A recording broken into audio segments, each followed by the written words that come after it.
palavra que eu vou falar hoje, eu nomeei como a ti mesmo.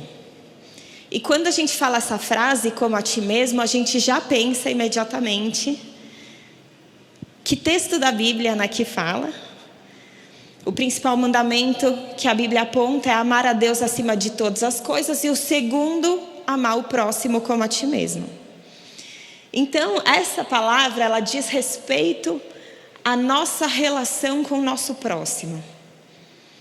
Ela reflete, sim, nossa relação com Deus, ela está completamente ligada ao nosso entendimento de quem Deus é, de quem Cristo é, mas ela diz respeito ao nosso posicionamento com relação ao outro. Essa mensagem, ela vai falar da sua relação com o outro que está dentro da igreja, do corpo de Cristo, e ela vai falar da sua relação com o outro que está fora da igreja e ainda não tem a Cristo como Senhor e Salvador.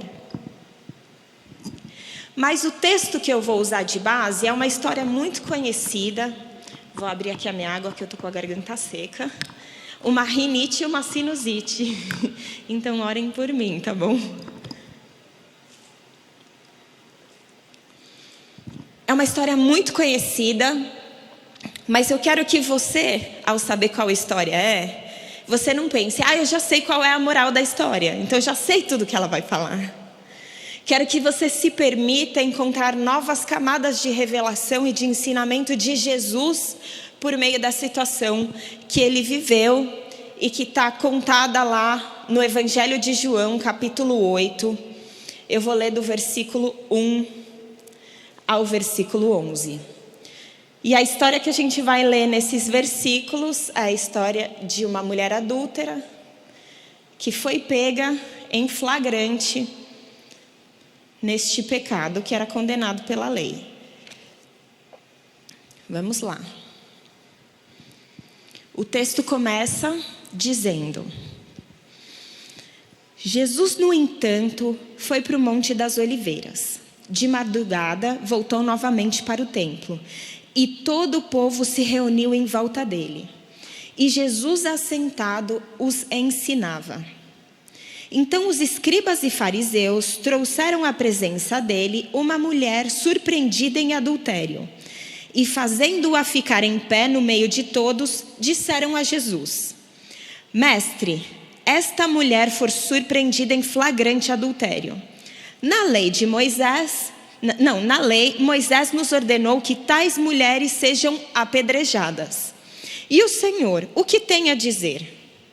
Eles diziam isso tentando-o, para terem de que o acusar. Mas Jesus, inclinando-se, escrevia na terra com o dedo. Como eles insistiam na pergunta, Jesus se levantou e lhes disse: Quem de vocês estiver sem pecado, seja o primeiro a atirar uma pedra nela. E inclinando-se novamente, continuou a escrever no chão. Eles, ouvindo essa resposta, foram saindo um por um, a começar pelos mais velhos até os últimos, ficando só Jesus e a mulher em pé diante dele. Levantando-se, Jesus perguntou a ela: Mulher, onde estão eles? Ninguém condenou você? Ela respondeu: Ninguém, Senhor. Então Jesus disse: Também eu não a condeno. Vá e não peques mais. Eu quero contar um pouquinho do contexto que aconteceu essa história. Jesus, ele já tinha começado o seu ministério há um tempo. Ele já tinha feito muitos milagres, muitos sinais, muitas maravilhas. As multidões já estavam enlouquecidas atrás dele. E os religiosos e os fariseus já estavam muito incomodados com a sua mensagem. Eles olhavam para ele como um herege e eles estavam decididos a prendê-lo. Nesse momento que acontece essa história, esse episódio, na verdade, isso era um plano para que os religiosos, os líderes religiosos, pudessem ter uma razão para prender ele. Então, qual que foi o plano deles? Se a gente criar essa situação, ele vai ter duas oportunidades, duas alternativas. Uma delas é seguir a lei E se ele seguir a lei e apedrejar a mulher e participar desse ritual de apedrejamento, ele vai perder a simpatia do povo. Eles vão olhar para ele e vão tratá-lo como eles nos tratam, porque o povo, ele tinha uma certa relutância com a forma dura que os fariseus tratavam as pessoas.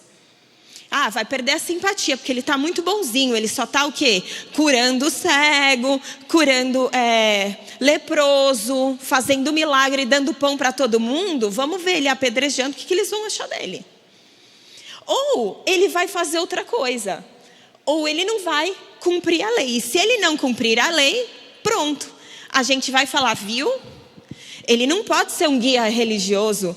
Ele não pode ser um líder espiritual, ele não pode ser um profeta, ele não segue a lei de Moisés. Então eles tiveram esse plano. E a verdade é que essa história nem dizia respeito à centralidade de uma mulher ter pecado. Era um plano para pegar Jesus. Porém, Jesus naquele momento, obviamente, Jesus era muito mais inteligente e preparado para qualquer tipo de ameaça que qualquer homem poderia apresentar contra ele. E o que Jesus faz nessa circunstância é que ele toma 3 ações importantes e que nos ensinam completamente a respeito de quem ele é e quem nós devemos ser perante o nosso próximo. E não só isso, mas a respeito daquelas personagens, aquelas pessoas reais que fizeram parte dessa história. Sejam os escribas e fariseus, seja a mulher adúltera e seja o Cristo. Por isso que eu convido vocês a abrirem o seu coração para entender o que aconteceu nessa circunstância e permitirem-se ser tocado pelo Espírito Santo com os ensinamentos de Jesus. No início, logo que eles chegam com essa mulher, Jesus estava escrevendo na areia, né?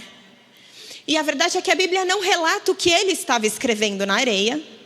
Existem estudiosos, teólogos, que dizem que naquele momento que eles estavam acusando a mulher do pecado e dizendo qual era o veredito da lei para uma mulher que cometia adultério, como ela tinha cometido, Jesus começou a escrever os pecados desses fariseus e escribas. Mas a verdade é que a gente não pode ter clareza do que ele estava escrevendo naquela areia. Mas uma clareza a respeito do primeiro posicionamento de Cristo nessa situação é que, e esse é o meu primeiro ponto, Jesus deflagrou a hipocrisia. Hipocrisia, qual é o significado dessa palavra? Uma palavra que está aqui em hebraico, upokrites, e significa alguém que interpreta, que responde interpretando. Era um ator, um artista de teatro. Naquela época era muito comum no teatro existirem máscaras. Então você punha uma máscara que representava o personagem que você estava interpretando. E claramente aquela máscara não era você. Era algo que as pessoas viam, mas não representava quem você era. Por causa desse significado, nós entendemos até os dias de hoje com a palavra hipócrita, que ela significa dissimulador, impostor, hipócrita. Por que que Jesus estava naquele momento deflagrando a hipocrisia daqueles homens que chegaram para acusar aquela mulher e tentar acusar o próprio Cristo? Eu quero ler com vocês o que está escrito no livro de Mateus, capítulo 23. E eu quero dizer que se você se interessar a entender um pouco mais a respeito de hipocrisia, leia o capítulo 23 completo, porque ele fala aqui Cristo dando várias características de forma mais minuciosa a respeito da hipocrisia que ele encontrou nos líderes religiosos daquela época. Mas eu quero ler com vocês os versículos 23 e 24 que dizem: Ai de vós, escribas e fariseus, hipócritas, porque dais o dízimo da hortelã, do endro e do cominho, e tendes negligenciado os preceitos mais importantes da lei: a justiça, a misericórdia e a fé. Vocês deviam fazer essas coisas, ou seja, dar o dízimo da hortelã, do endro e do cominho, sem omitir aquelas, as mais importantes: a justiça, a misericórdia e a fé. E aqui ele diz: vocês são guias cegos, que coais o mosquito e engolis o camelo. O que é que ele está dizendo aqui?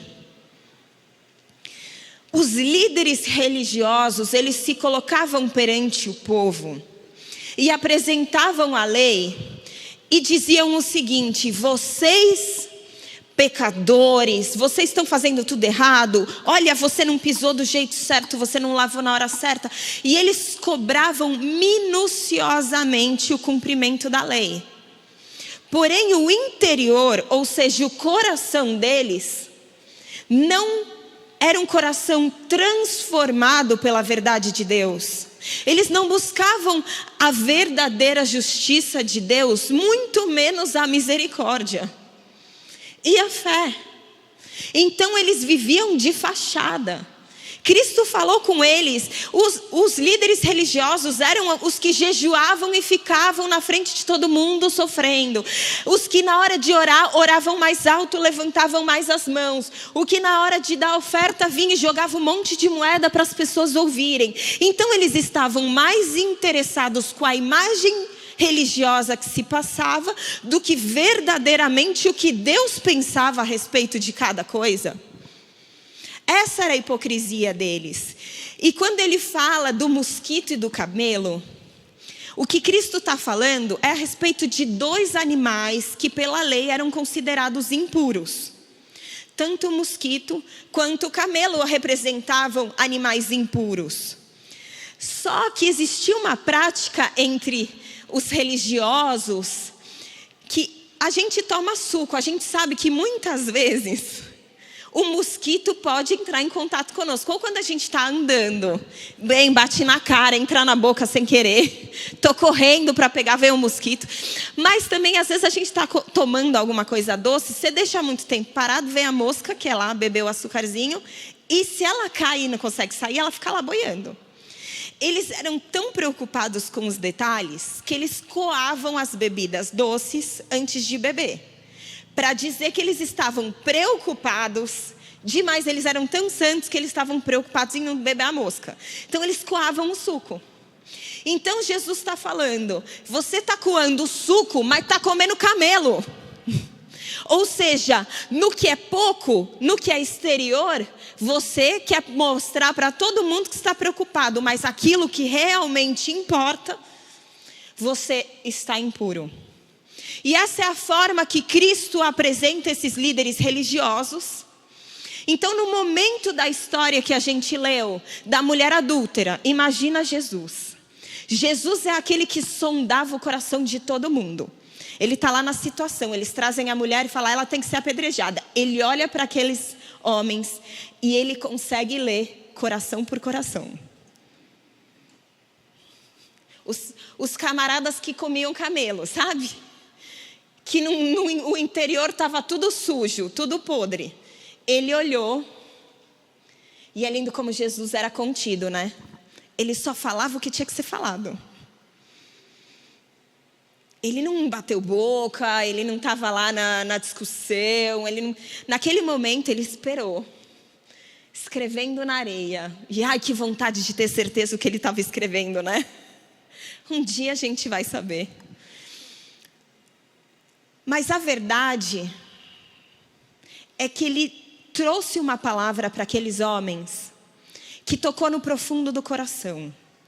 E o que ele disse foi: aquele que dentre vós estiver sem pecado, seja o primeiro a lhe atirar a pedra. Então o que ele estava dizendo, entre outras palavras, é: se vocês tiverem a autoridade para isso, para condenação, então o façam.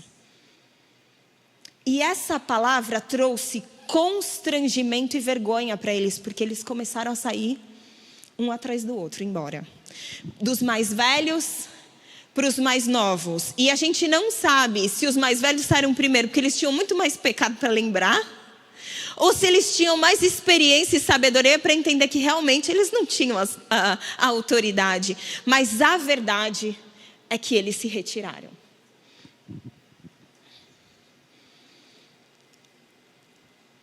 Já faz mais de um ano que o Espírito Santo, dentro do lugar que Ele me colocou no ministério, Ele tem me falado a respeito da hipocrisia dentro da igreja. E é muito interessante que, por mais sincero que a gente seja perante Deus, querendo agradar a Deus, muitas vezes nós somos ignorantes nas realidades espirituais. Uma das ignorâncias é pensarmos que a gente não corre o risco de ser como esses líderes hipócritas. A gente pensa o seguinte, e eu me coloco nisso. Não, o pessoal da igreja que corre esse risco é aquele pessoal que é muito focado em costumes externos, né? Ou seja roupa, seja cabelo, práticas muito rigorosas. É isso que é hipocrisia.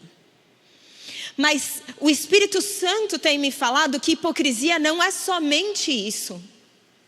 A hipocrisia significa colocar uma máscara de uma autoridade que nós não temos. Qual era o desejo daqueles líderes que queriam condenar aquela mulher? Era o desejo da condenação. E a verdade é que nós que estamos em Cristo, nós temos autoridade sim. Mas autoridade para quê? Autoridade para testemunhar.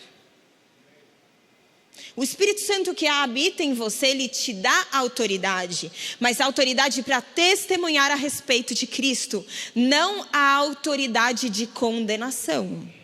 O que Cristo fala para eles é: quem não tem pecado, que atire a primeira pedra. E a verdade é que nós estamos em Cristo, mas nós ainda lutamos contra os nossos próprios pecados. Hoje, agora, minha carne luta contra o Espírito de Deus, para que eu faça o mal. Romanos capítulo 2, versículo de 1 a 4, o apóstolo Paulo fala desse conceito de hipocrisia. E aqui ele está falando para os judeus relacionado ao gentil, mas esse conceito pode ser perfeitamente aplicado à igreja. E ele fala: portanto, és indesculpável, ó homem, quando julgas quem quer que sejas, porque no que julgas a outro, a ti mesmo te condenas. Pois praticas as próprias coisas que condenas.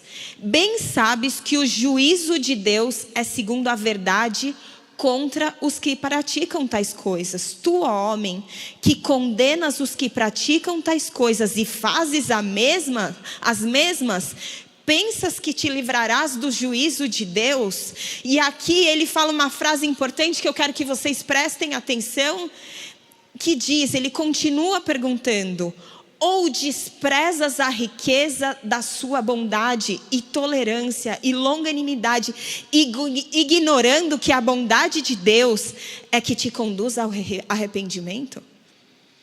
Aqui o que ele está falando é: em que momento que você começou a ser a autoridade da santidade que você busca?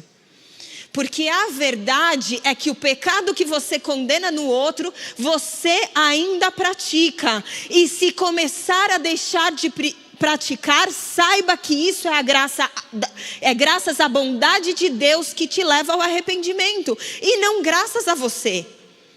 Então até aquele que começa a caminhar para longe do pecado tem que se sentir humilde para entender que isso só é possível graças a Deus. Não existe lugar de arrogância para aquele que está sendo perdoado por Deus. Porque a verdade é que o processo de deixar o pecado e caminhar para longe do pecado é um processo onde Deus faz a obra e nós estamos em submissão a Ele. Nós não estamos em processo de ação completo. Então nós nunca seremos merecedores da glória do que há de bom em nós. Então você está arrependido do pecado, não adianta olhar para o irmão que está cometendo aquele pecado e achar que ele é pior que você. Porque quem é bom na sua vida é Deus.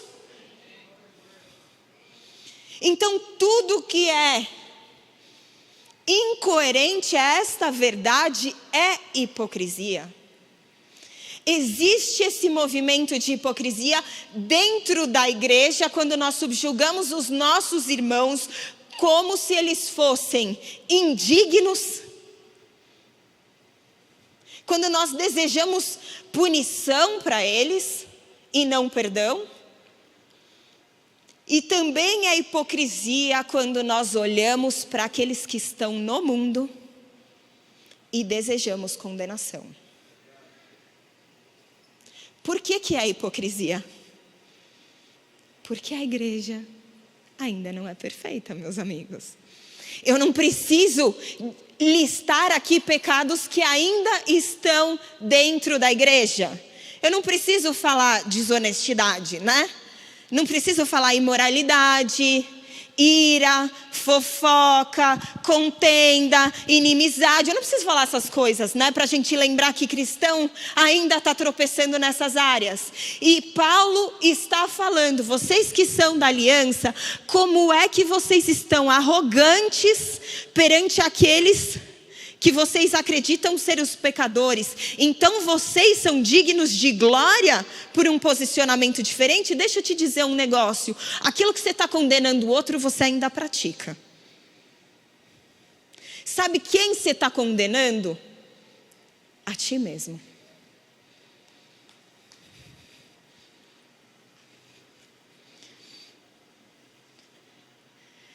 A igreja precisa entender que dentro dessa história, onde nós encontramos 3 papéis, o papel do hipócrita, o papel do pecador e o papel de Cristo.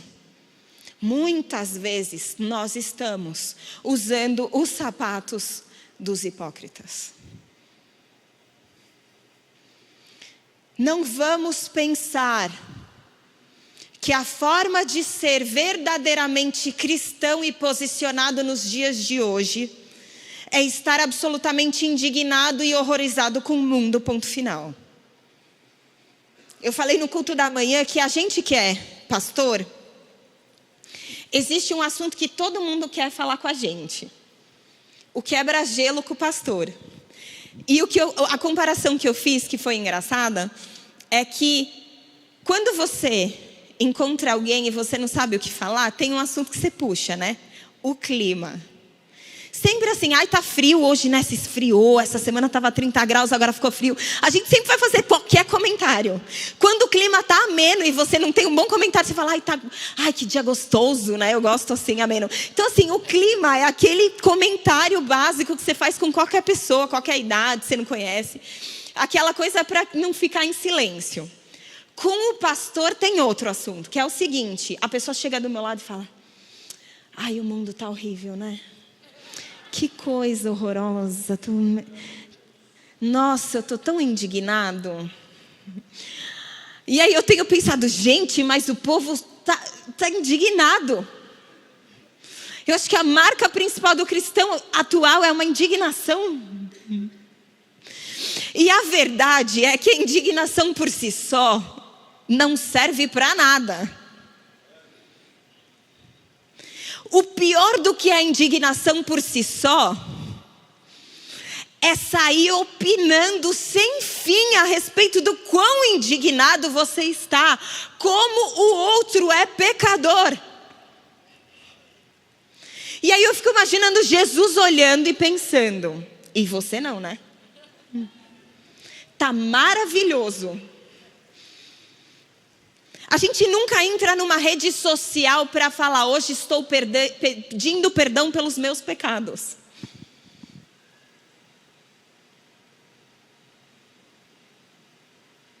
O Senhor me ajuda a ser menos fofoqueiro.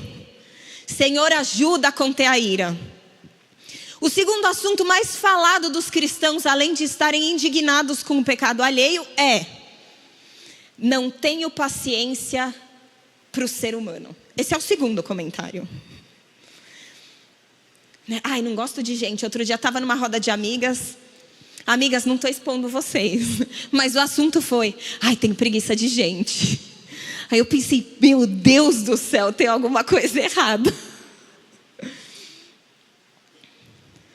E a verdade é que os sapatos do hipócrita muitas vezes servem perfeitamente para os pés que nós desejamos ter.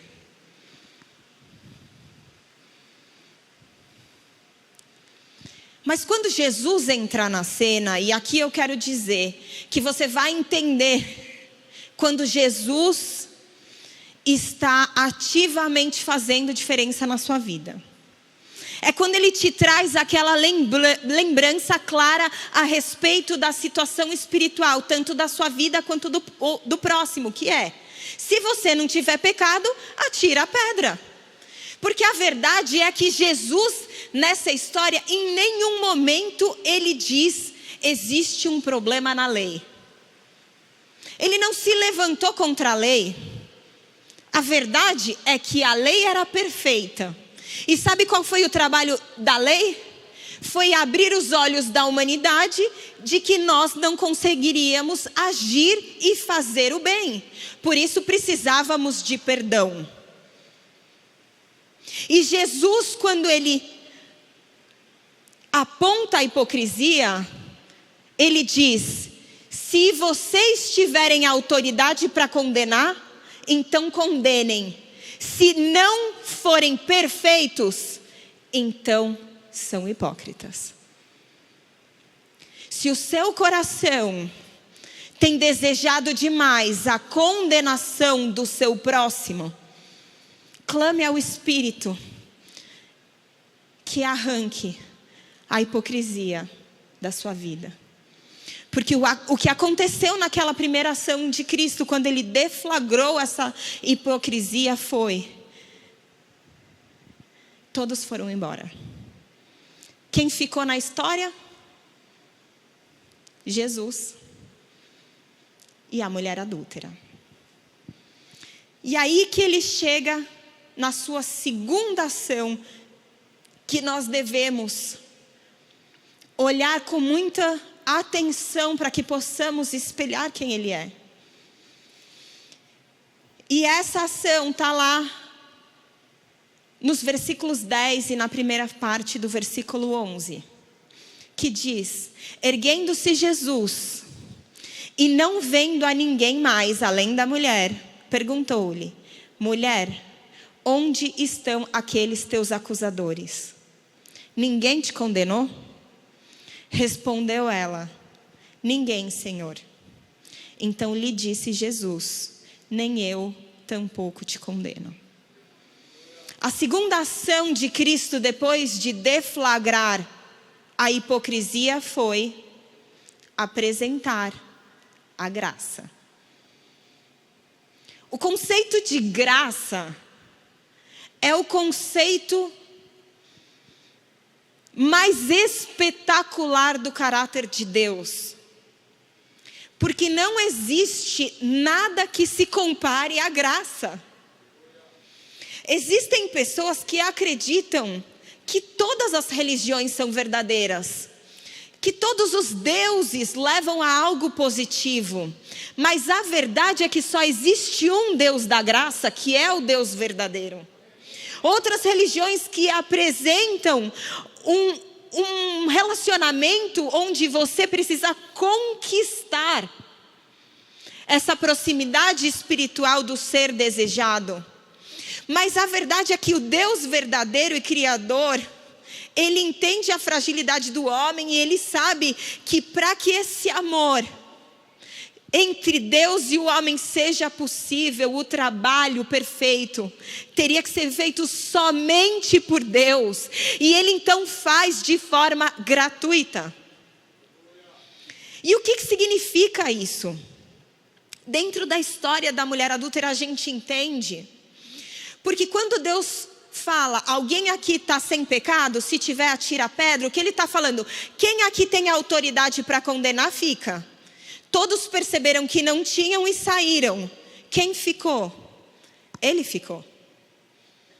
E a grande verdade é que ele concordava com a verdade da lei. Cristo não discordou da lei. A segunda verdade é que ele tinha a autoridade para executar a consequência da lei. Ele ficou lá. E ele falou, cadê os outros? Ninguém vai te condenar? E ela falou, não tem mais ninguém. E o que ele responde é, eu tenho autoridade, não com essas palavras, mas no seu posicionamento. Apesar de ter autoridade, eu escolho não condenar. Essa é a graça. E a verdade é que o único que poderia escolher não condenar era Cristo. Porque ele cumpriu.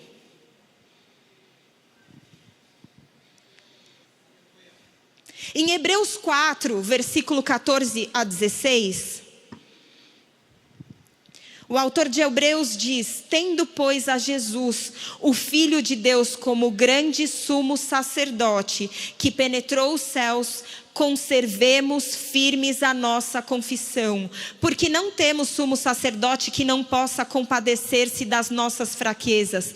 Antes foi ele tentado em todas as coisas à nossa semelhança, mas sem pecado. Acheguemo-nos, portanto, confiadamente junto ao trono da graça, a fim de recebermos misericórdia e acharmos graça para socorro em ocasião oportuna.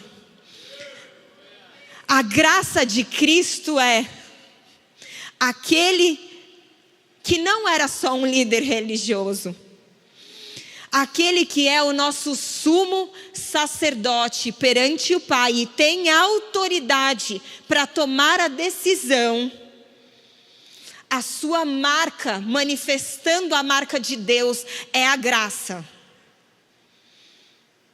E a posição dele o entrega a autoridade de absolver, e ele fez isso por você.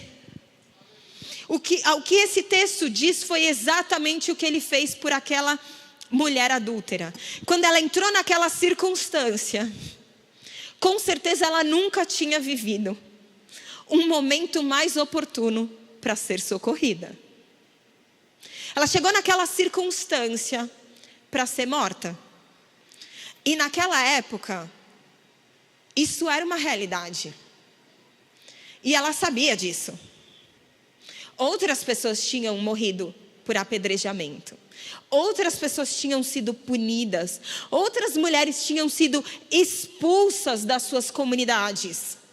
E ela sabia que aquilo era uma realidade. E o que ela precisava naquele momento era socorro. E a verdade é que Cristo, em nenhum momento, em nenhuma atitude que ele viveu enquanto estava encarnado aqui, ele saiu do seu propósito. E o seu propósito era manifestar a graça para a salvação.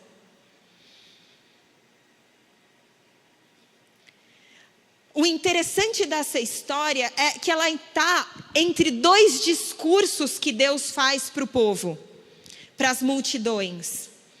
Antes do texto da mulher adúltera, Jesus fala para uma multidão: quem tem sede, vem a mim e beba, e do seu interior fluirão rios de águas vivas. Depois da história ele diz: eu sou a luz do mundo, quem andar em mim nunca mais andará em trevas. Esse era o propósito dele, era um propósito de graça, de salvação.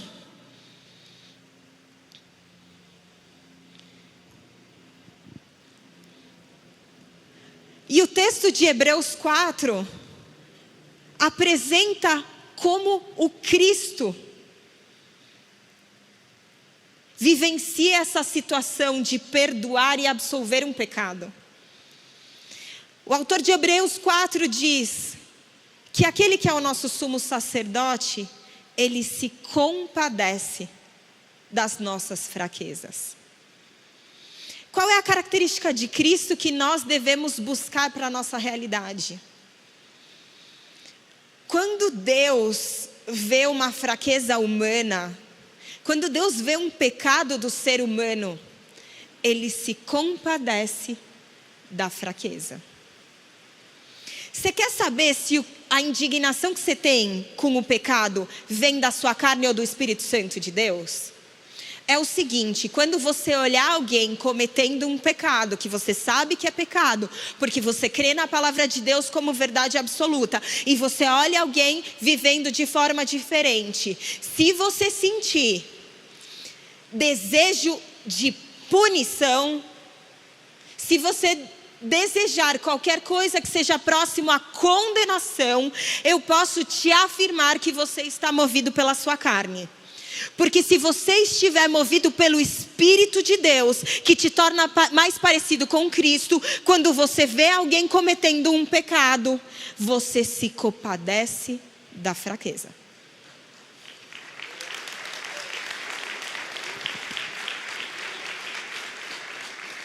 Agora, ainda mais nós, que não só sentimos o peso da tentação da nossa carne, porque Cristo sentiu o peso da tentação da carne. Por isso que Hebreus 4 diz, Ele se compadece porque Ele foi tentado em tudo. E Ele é o grande sumo sacerdote, porque apesar de ter sido tentado, não pecou. Mas nós, que somos tentados e pecamos, como não sentir compaixão do outro? Como não? Porque o inimigo das nossas almas tem o foco de desviar o propósito de Deus para nós. Então ele começa a nos vender uma imagem de que a santidade depende do quanto você sente de repulsa daquele que está pecando. Mas Deus quer falar para você hoje que isso não é santidade.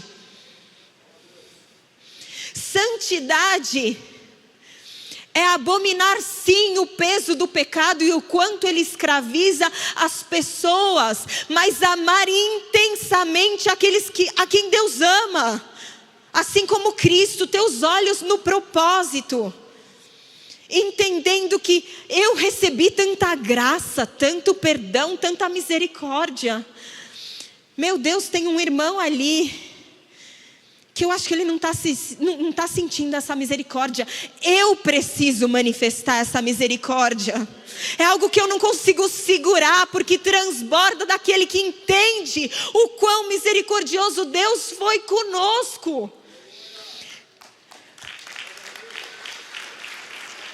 E vamos falar a verdade, do mesmo jeito que o sapato da hipocrisia cabe nos nossos pés, muito mais o sapato da mulher adúltera. Porque mesmo nós que estamos em Cristo, muitas vezes retornamos a hábitos do passado que não combinam mais com o nosso novo estilo de vida, com a nova criatura.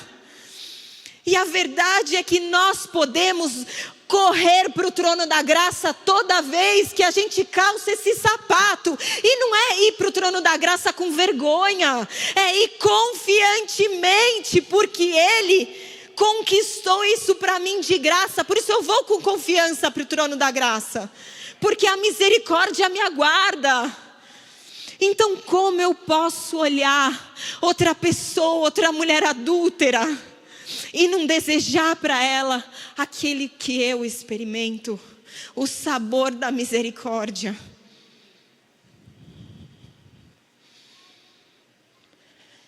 Não existe nada mais doce do que o sabor de ser perdoado. A Bíblia diz que a vida com Deus é descansar em Deus, porque não existe mais condenação para aqueles que estão em Cristo Jesus. Sabe por quê? Porque o sumo sacerdote se compadece de nós e incansavelmente Ele nos perdoa dos nossos pecados. Quem somos nós para negar a graça para o mundo? Quem somos nós para termos fome e sede de vingança, de punição, de condenação? Essa não é a vontade de Deus para a sua igreja, esse não é o propósito de Deus para o cristão. Vamos deflagrar a hipocrisia em nós.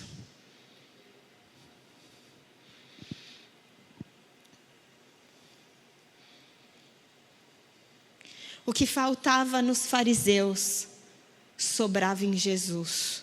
O único que tinha o poder para condenar, transformou e transbordou compaixão e graça. Mas a história não termina aí. A segunda parte do versículo 11 diz que Jesus, depois de dizer, nem eu tampouco te condeno, Ele diz, vai e não peques mais. Nessa pequena frase, vai e não peca mais, existem duas grandes marcas daquele que encontra Jesus. A primeira delas é que Jesus liberta. Aquela mulher entrou naquela circunstância para não sair mais dela. A verdade é que se a lei tivesse sido seguida na sua punição, a mulher sairia morta. Mas após apresentar a graça e dizer, eu fiquei porque tenho autoridade para ficar, e atirar-lhe a pedra, não vou atirar, Ele diz, vai, numa representação de você está livre. Só que a liberdade de Cristo traz algo maravilhoso que marca essa liberdade. E essa realidade é a conversão. Quando Ele diz não peca mais, isso que você viveu aqui hoje te transforma em outra mulher. Aquela que você era, não importa o que levou aquela mulher a viver um adultério. Nós não sabemos qual era a circunstância da vida dela. A gente não sabe qual era a história da infância dela, da família dela, o que ela estava vivendo, quais eram as suas dores, quais eram os seus pecados, nós não sabemos. Nós sabemos uma coisa, que a libertação de Cristo, ela vem com a consequência de uma vida convertida. E aqui nos traz um novo alerta dentro da plenitude do plano de Deus para os pecadores, para todos os pecadores, a compaixão leva à conversão.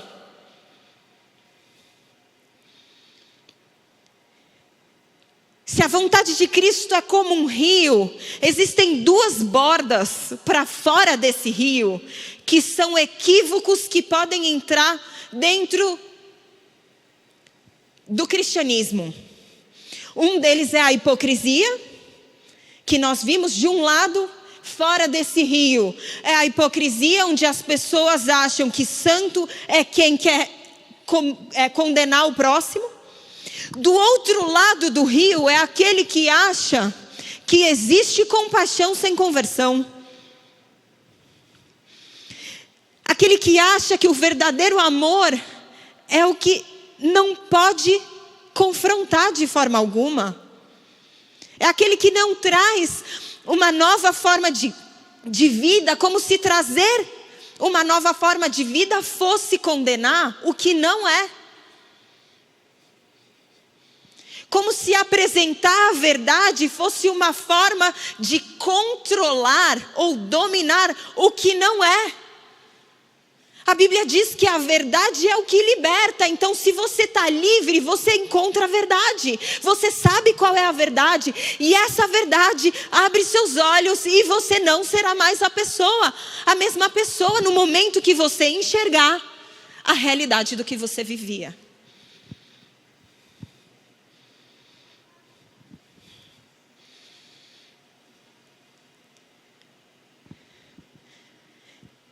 Existem 3 papéis nessa história: o papel do hipócrita, o papel do pecador e o papel de Cristo. E eu posso dizer que durante a nossa vida existe a grande chance que a gente transite entre esses papéis, o que não deveríamos, mas é uma realidade. Em algum momento a gente corre o risco de ser o hipócrita que condena, no outro a gente está aqui pecando, é a mulher adúltera, mas a verdade é que nós muitas vezes colocamos Cristo num patamar distante, como se o exemplo dele não pudesse ser seguido. Está tão alto, está tão distante de quem eu sou, que eu nunca vou estar no papel de Cristo. Mas não é isso que a Bíblia diz, porque nós carregamos essa mensagem que ele trouxe.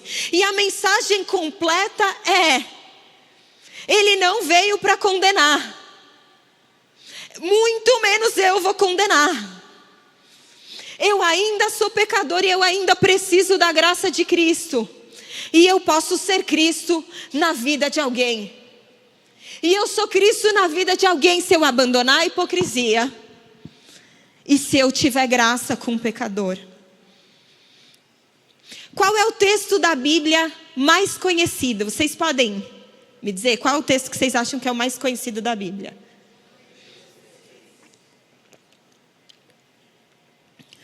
Então vamos falar comigo. Todo mundo falou o mesmo texto, isso mesmo. Porque Deus amou o mundo de tal maneira que deu o seu Filho unigênito, para que todo aquele que nele crê não pereça, mas tenha a vida eterna. Esse é o versículo 16. Mas eu queria dizer como eu queria que as pessoas memorizassem o 17 junto com o 16. Porque ele traz uma verdade maravilhosa com relação a essa terceira ação que Cristo faz. Que é vai, não peques mais. Que é, ele liberta para salvação. Essa é a terceira ação de Cristo. Liberta para salvar.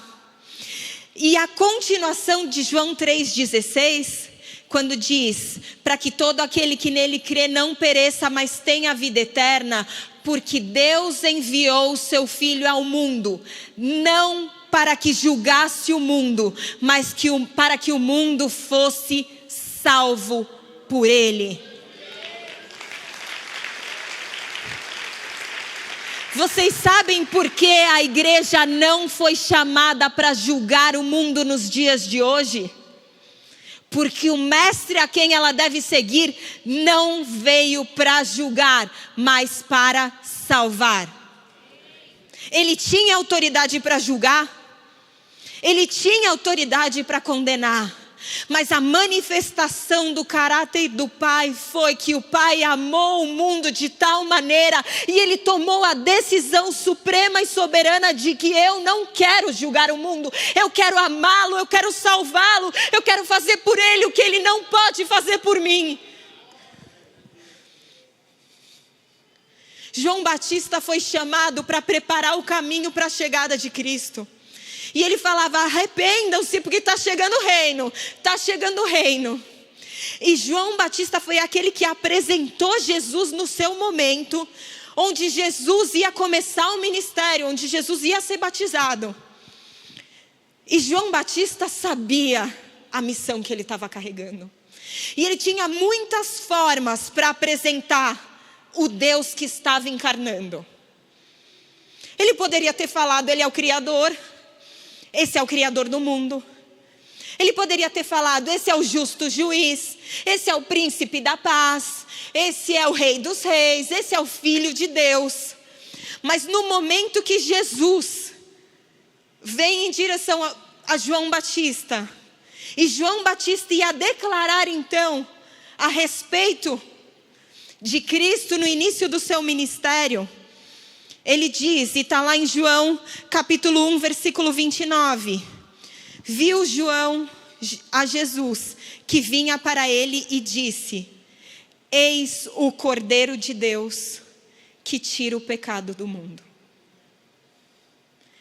Esse é o resumo do propósito de Jesus na terra. O Cordeiro de Deus, que tira o pecado do mundo. Esse nome que Cristo recebeu, ele carrega a completude do propósito de Deus mandando o seu Filho. Os judeus sabiam muito bem o que ele queria dizer quando ele falava cordeiro. Sabe por quê? Porque desde que Deus mandou a lei lá atrás, desde que eles começaram os sacrifícios para perdão de pecados, vez após vez eles separavam cordeiros, matavam cordeiros, sacrificavam para que Deus perdoasse os seus pecados, mas nenhum cordeiro nunca foi suficiente, até que um cordeiro fosse enviado do céu, perfeito, poderoso. Esse era o Cordeiro de Deus que se sacrificaria por amor ao povo, num sacrifício definitivo. Então o propósito de Cristo é resumido pelo Cordeiro de Deus que tira o pecado do mundo. Igreja, nós não somos chamados para nada além de proclamar um evangelho de salvação. Nós estamos desviando o nosso foco, nós estamos desviando o nosso pensamento, nós estamos desviando as nossas emoções, num intuito de vendermos uma santidade que não existe, quando nós estamos nos levantando em ódio. Você foi chamado para proclamar um evangelho de salvação. Se você está desejando julgamento do mundo hoje, clame ao Espírito Santo, porque Ele deseja mudar essa realidade. A gente precisa ter fome de salvação, a gente tem que ter fome de clareza, a gente tem que ter fome de verdade, a gente tem que ter fome de graça, de misericórdia. A gente não pode ser como os fariseus que estavam lá cumprindo todos os detalhes dos rituais, quando na verdade eles estavam esquecendo da justiça, da misericórdia e da fé. Sabe qual é a justiça? Jesus perfeito veio e morreu no nosso lugar. A misericórdia é o caráter desse Deus.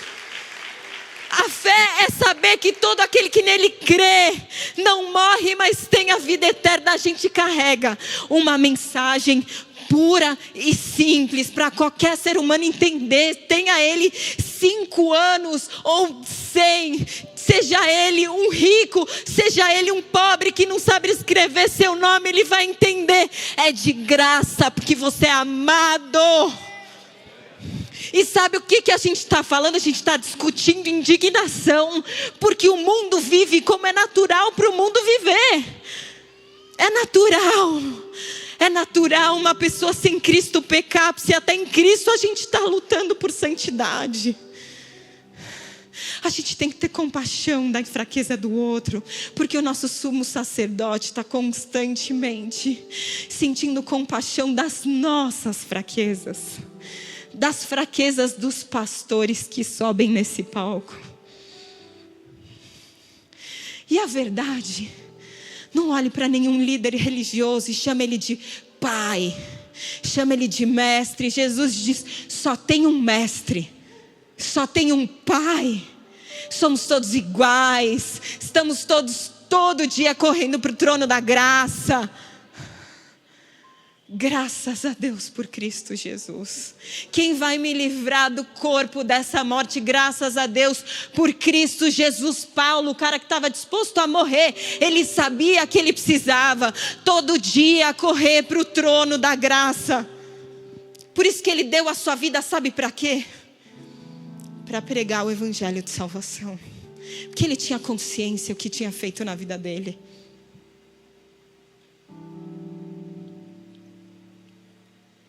Eu quero que vocês imaginem comigo.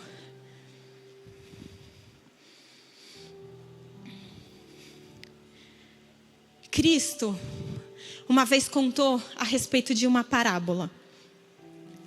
E essa parábola está lá em Mateus 18. Eu não vou ler o texto todo, mas eu quero contar para vocês.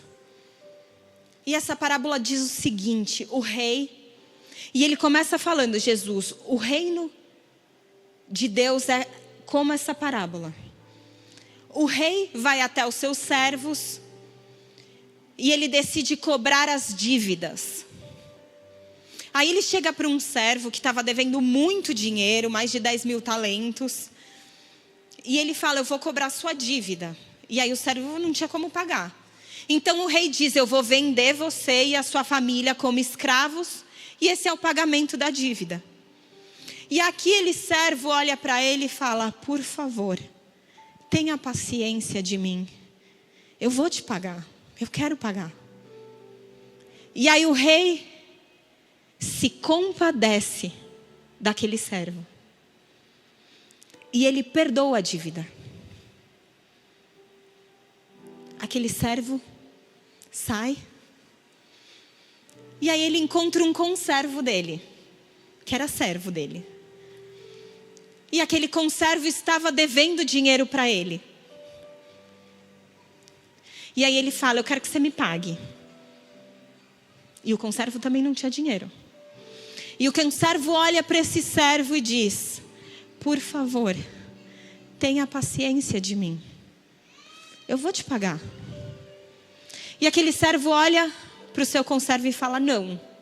E ele é violento com ele e joga ele na prisão. Os outros servos assistindo aquilo, ficam indignados e vão contar para o rei.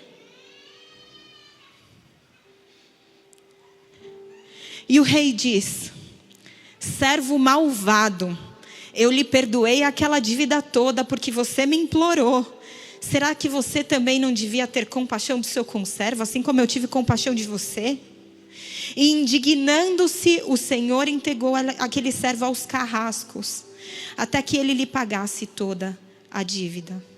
Assim também o meu Pai, que está no céu, fará com vocês, se do íntimo não perdoarem cada um dos seus irmãos. Quando a gente escuta essa parábola, a gente fica horrorizado, não é? Mas a verdade é que essa realidade está no nosso meio. Perdoados por Deus, com o coração endurecido para o seu próximo.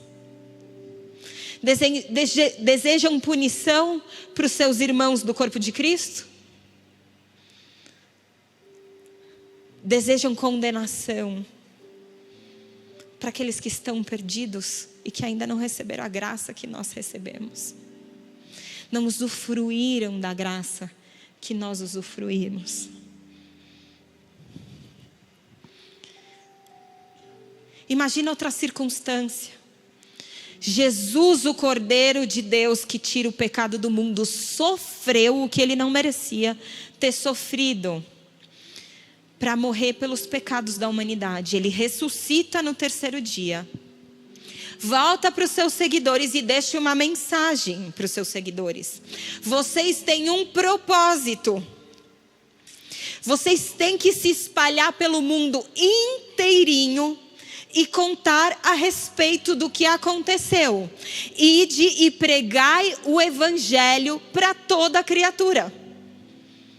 Façam discípulos que conheçam essa verdade e que também contem essa verdade. Batizem eles como representação de uma conversão genuína daqueles que conheceram a graça do Salvador. E aí, ele possibilita que a tecnologia coloque a palavra de Deus no acesso de todo cristão. Então não existe mais aquela ignorância. E a gente chega nos dias de hoje com os cristãos com a Bíblia na mão, o propósito claro, uma ordem de continuar com um papel tão simples perto do que ele fez. Nós só precisamos pregar desse evangelho. E ele olha e assiste uma igreja que prega indignação, condenação, ódio, intolerância, repulsa. Qual é a diferença do que Cristo viu na história da mulher adúltera? Qual é a diferença do que o rei viu na história do servo incompassivo? Para uma igreja que perdeu o foco de pregar o evangelho da salvação. O texto de João, capítulo 12, de 44 a 50, é um texto que alguns estudiosos chamam de síntese do ensinamento de Jesus. Eu quero que vocês prestem atenção, esse é o último texto que eu vou ler com vocês. E diz, e Jesus clamou dizendo: quem crê em mim, crê não em mim, mas naquele que me enviou. E quem me vê a mim, vê aquele que me enviou. Eu vim como luz para o mundo, a fim de que todo aquele que crê em mim não permaneça nas trevas. Se alguém ouvir as minhas palavras e não as guardar, eu não o julgo. Porque não vim para julgar o mundo, e sim para salvá-lo. Quem me rejeita e não recebe as minhas palavras, tem quem o julgue. A própria palavra que tenho proferido, essa o julgará no último dia. Porque eu não tenho falado por mim mesmo, mas o Pai que me enviou, esse me tem prescrito o que dizer e anunciar. E eu sei que o seu mandamento é vida eterna. As coisas, pois, que eu falo, como o Pai me tem dito, assim falo. Eu quero encerrar dizendo, a mensagem de Cristo é: quem crê no Filho, crê no Pai. E quem crê no Filho, será salvo, terá vida eterna.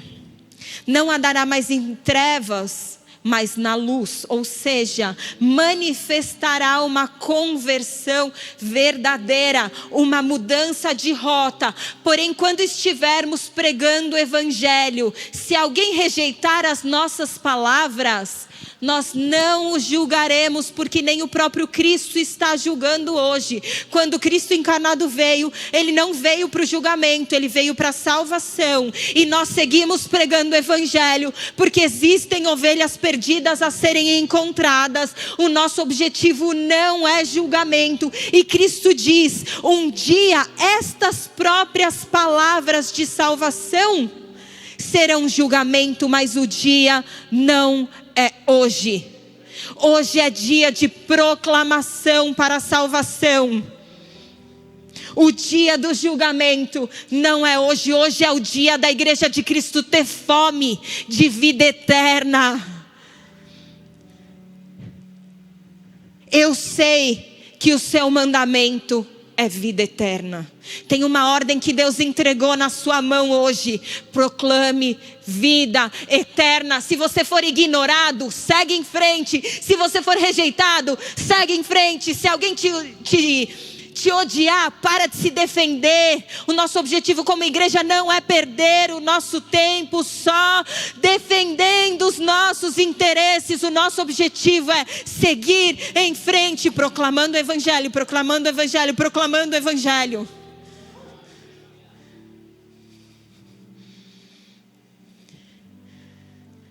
E ele termina esse texto dizendo: o que eu digo porque Deus mandou eu dizer. Igreja, nós precisamos aprender a falar o que Deus mandou falar. Tudo para além disso é vazio.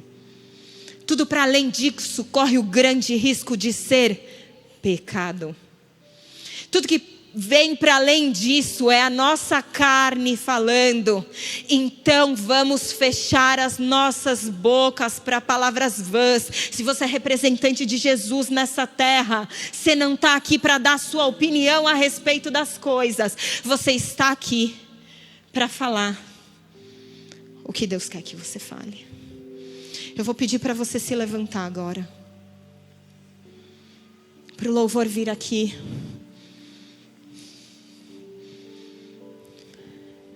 Nós fomos chamados para a completude do que Jesus manifestou nessa história. Ele deflagrou a hipocrisia, tanto no outro que te condena, quanto em você que condena o outro. Ele apresentou a graça, usufrua dessa graça e pregue essa graça. E o terceiro, ele lhe libertou para a salvação. Essa é a completude de quem Cristo é. Mas alguns aqui precisam do posicionamento de escolher esse caminho. Existe o caminho de fazer o que se quer, e existe o caminho de entender quem é esse Cristo. E essa é uma escolha. Você quer escolher a Deus? Quem aqui quer escolher a Deus todos os dias? Levanta sua mão se você quer realmente no seu dia a dia começar a escolher a Deus. Olhe para Jesus. Quem escolhe a Cristo e a sua mensagem, escolhe o Pai. Louvor.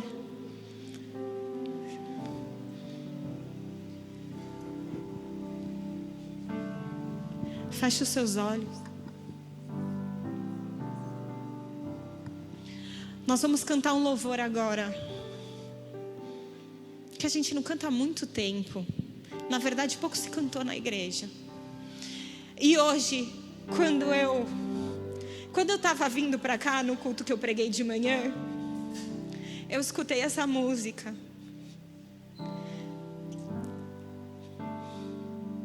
E eu chorei porque eu me senti tocada pela oportunidade de escolher a Deus. É um privilégio tão grande. É um privilégio tão grande. E hoje não é sobre um apelo, porque essa é uma mensagem para a igreja.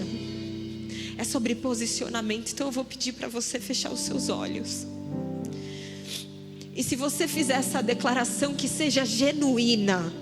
É você e Deus. Para de se preocupar com o contexto coletivo agora. Agora é você e Deus. E toma essa decisão se você realmente deseja escolhê-lo todos os dias. Senhor, nós te agradecemos pela sua bondade que nos leva ao arrependimento.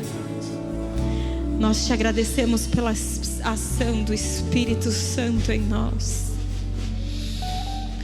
Cristo, nós honramos o seu nome.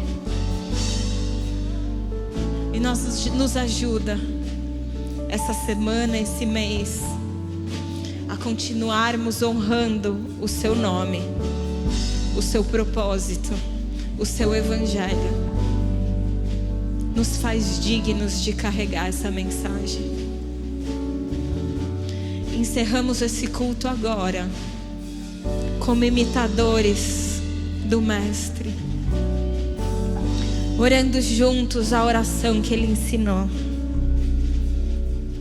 Pai nosso que estás nos céus, santificado seja o vosso nome. Venha a nós o teu reino, seja feita a sua vontade, assim na terra como no céu. O pão nosso de cada dia.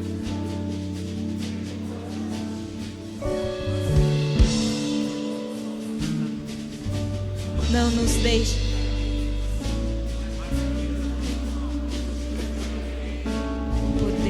e a glória para sempre. Amém.